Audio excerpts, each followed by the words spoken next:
Hi friends, ರುಚಿಗೆ ಸ್ವಾಗತ. ನೀವೆಲ್ಲರೂ ಚೆನ್ನಾಗಿದ್ದೀರಾ ಅನ್ಕೊಂತೀನಿ. ನಾನು ಚೆನ್ನಾಗಿದ್ದೀನಿ. ಇವತ್ತು ಚಿಕನ್ ಉಪ್ಪಿನಕಾಯಿ ಹಾಕ್ತಾಯಿದ್ದೀನಿ. ಅರ್ಧ ಕೆ ಜಿ ಚಿಕನ್ ತೊಗೊಂಡಿದ್ದೀನಿ. ಇದೆಲ್ಲ ಬೋನ್ಲೆಸ್ ಚಿಕನು, ಮೂಳೆ ಇಲ್ಲ. ತೊಳೆದು ಚೆನ್ನಾಗಿ ನೀರಿಲ್ದಿರ ಇಟ್ಟಿದ್ದೀನಿ. ಅದಕ್ಕೊಂದು ಪುಡಿ ರೆಡಿ ಮಾಡ್ಕೊಳ್ಳೋಣ. ಅರ್ಧ ಕೆ ಜಿ ಚಿಕನ್ಗೆ 1 ಟೀ ಸ್ಪೂನು ಧನಿಯಾ ಪುಡಿ, ಅರ್ಧ ಟೀ ಸ್ಪೂನು ಸೋಂಪು ಕಾಳು, ಅರ್ಧ ಟೀ ಸ್ಪೂನು ಜೀರಿಗೆ, ಒಂದು 10 ಕಾಳು ಮೆಣಸು, ಒಂದು ಜಾಪತ್ರೆ, ಇದು ಪಲಾವ್ ಎಲೆ, 4 ಲವಂಗ, ಒಂದು ಚಕ್ಕೆ ಏಲಕ್ಕಿ, 2 ಲವಂಗ, ಇಷ್ಟು ಹಾಕ್ಕೊಂಡು ಸ್ವಲ್ಪ ಫ್ರೈ ಮಾಡ್ಕೊಳ್ಳೋಣ. ಇದು ಚೆನ್ನಾಗಿ ಡ್ರೈ ರೋಸ್ಟ್ ಮಾಡ್ಕೊಂಬಿಡಿ. ತುಂಬ ಚೆನ್ನಾಗಿರುತ್ತೆ ಇದು ಉಪ್ಪಿನಕಾಯಿ. ಚಿಕನ್ ಉಪ್ಪಿನಕಾಯಿ, ಮಟನ್ ಉಪ್ಪಿನಕಾಯಿ, ಮತ್ತು ಉಪ್ಪಿನಕಾಯಿ, ಫಿಶ್ ಉಪ್ಪಿನಕಾಯಿ ಅದೆಲ್ಲ ಮಾಡ್ತೀನಿ. ಇದೊಂದು ಮಸಾಲೆ ರೆಡಿ ಮಾಡಿಕೊಂಡು ನೆಕ್ಸ್ಟ್ ಚಿಕನ್ ಎಣ್ಣೆಯಲ್ಲಿ ಕರಿಬೇಕು. ಇದು ಫ್ರೈ ಆಗಿದೆ, ಇದು ತೆಗೆದುಬಿಡೋಣ. ಇದು ಎಣ್ಣೆಯಲ್ಲಿ ಚಿಕನ್ ಫ್ರೈ ಮಾಡೋದಕ್ಕೆ ಒಂದು ಸ್ವಲ್ಪ ಎಣ್ಣೆ ಹಾಕಿದ್ದೀನಿ. ಎಣ್ಣೆ ಕಾದ್ಮೇಲೆ ಚಿಕನ್ ಹಾಕ್ತೀನಿ. ಇಲ್ಲಿ ಚಿಕನ್ ಹಾಕ್ತಾಯಿದ್ದೀನಿ. ಚೆನ್ನಾಗಿ ಫ್ರೈ ಮಾಡ್ಕೊಬೇಕು.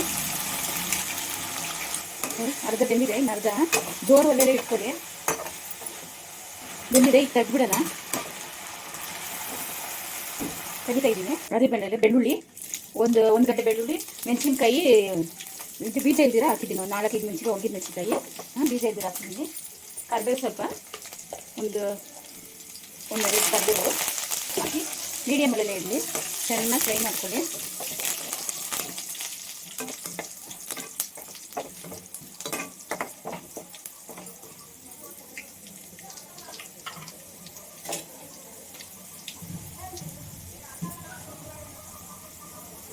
ಚಿಕನ್ ಹಾಕಿದ್ದೀನಿ. ಖಾರದ ಪುಡಿ 1 ಟೀ ಸ್ಪೂನ್ ಹಾಕಿ, ಅರಿಶಿನ ಪುಡಿ ಒಂದು 1/4 ಟೀ ಸ್ಪೂನ್ ಹಾಕಿ, ಅರಿಶಿನ ಪುಡಿ 1/4 ಟೀ ಸ್ಪೂನು. ಆಮೇಲೆ ಉಪ್ಪು ರುಚಿಗೆ ತಕ್ಕಷ್ಟು ಉಪ್ಪು ಹಾಕಿ, ಆವಾಗ ರುಚಿಗೆ ತಕ್ಕಷ್ಟು ಉಪ್ಪು ಚೆನ್ನಾಗಿ ಫ್ರೈ ಮಾಡ್ಕೊಳ್ಳಿ. ಆಮೇಲೆ ಆ ಪುಡಿ ಹಾಕೋಣ. ಪುಡಿ ರುಬ್ಕೊಂಡ್ಬಂದಿದ್ದೀನಿ. ಇಷ್ಟ ರುಬ್ಕೊಂಡ್ಬರ್ಬೇಕು ಪುಡಿನ. ಇದನ್ನ 2 ನಿಮಿಷ ಹಂಗೆ ಫ್ರೈ ಮಾಡ್ಕೊಳ್ಳೋಣ. ಮೊರೆಯಲ್ಲಿ ಇಟ್ಕೊಳ್ಳಿ. ಈಗ ಆ ಪುಡಿ ನೋಡಿ, ಈ ಥರ ನೈಸಾಗಿ ರುಬ್ಕೊಂಡ್ಬಂದಿದ್ದೀನಿ. ಈ ಪುಡಿನ ಹಾಕ್ಬಿಟ್ಟು ಚೆನ್ನಾಗಿ ಕಲಿಸ್ಕೊಳ್ಳಿ. 1-2 ನಿಮಿಷ ರೆಡಿ ಆಯಿತು. ಅಷ್ಟೇ ಟೇಸ್ಟಾಗಿಬಿಡುತ್ತೆ. ಹೊರಗಡೆ ಒಂದು ತಿಂಗಳಿರ್ಬೋದು. ಇನ್ನೂ ಜಾಸ್ತಿ ದಿವಸ ಅಂದರೆ ಫ್ರಿಜ್ಜಲ್ಲಿ ಇಟ್ಕೊಳ್ಳಿ. ಇನ್ನೂ ಬೇಕಾದರೆ ಪೀಸ್ ಚಿಕ್ಕದಾಗಿ ಕಟ್ ಮಾಡ್ಕೊಳ್ಳಿ. ನೋಡಿ, ಚಿಕನ್ ಉಪ್ಪಿನಕಾಯಿ ರೆಡಿ ಆಯಿತು. ಮೇಲೆ ಅರ್ಧ ನಿಂಬೆಹಣ್ಣು, ಜಾಸ್ತಿ ಬೇಡ, ಸಾಕು. ಎಷ್ಟು ನಿಂಬೆಹಣ್ಣು ಹಾಕಿ ಇನ್ನೂ ಬೇಕಾದರೆ ಇನ್ನೂ ಹಾಕ್ಕೊಳ್ಳಿ. ಅಷ್ಟು ಟೇಸ್ಟಾಗಿರುತ್ತೆ ಈ ಚಿಕನ್ ಉಪ್ಪಿನಕಾಯಿ, ಮಟನ್ ಉಪ್ಪಿನಕಾಯಿ, ಉಪ್ಪಿನಕಾಯಿ ಈ ಥರ ಮಾಡ್ಕೊಂಡು ತಿನ್ಬೋದು.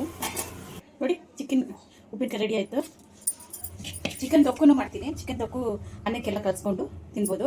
ಅದೂ ಒಂದು ಟೈಪ್ ಇದೆ ಚಿಕನ್ ತೊಕ್ಕು. ಅದು ಒಂದಿನ ಮಾಡ್ತೀನಿ. ಲೈಕ್ ಮಾಡಿ, ಶೇರ್ ಮಾಡಿ, ಸಬ್ಸ್ಕ್ರೈಬ್ ಮಾಡಿ.